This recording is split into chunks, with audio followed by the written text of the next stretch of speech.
Hello friends, this is voice of Keshav. ఎవరైనా మొదటిసారి నా ఛానల్ చూస్తుంటే తప్పకుండా మా ఛానల్ని సబ్స్క్రైబ్ చేయండి, సపోర్ట్ చేయండి. ఇంకా టాపిక్లోకి వెళ్దాం. సో ఒక గ్రామంలో తపస్వి అనే ఒక మహిళ ఉండేది. ఆమెకు పుస్తకాలంటే ఎక్కువ అభిమానం. ఎప్పుడు పుస్తకాలు చదువుతూ ఉండేది.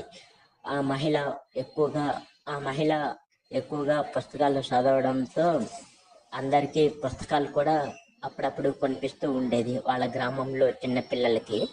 ఇంకా ఒకరోజు వాళ్ళ ఇంటిలో మంగమ్మ అనే ఒక ఆమె వంట మనిషిగా ఉండేది. మంగమ్మకి ఎక్కడో ఒక పుస్తకం దొరికిందని ఆ పుస్తకాన్ని తపస్వికి ఇచ్చింది. అప్పుడు ఆ తపస్వి ఆ పుస్తకాన్ని చదివి దాంట్లో ఉన్న నీతిని అందరికీ చెప్పింది.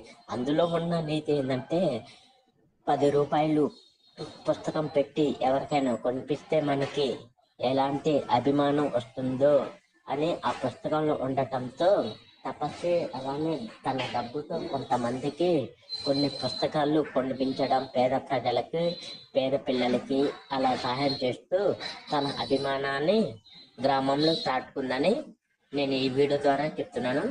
ఈ వీడియో నచ్చితే ఒక లైక్ చేయండి, షేర్ చేయండి. నేను మీ voice of Keshav. Thank you.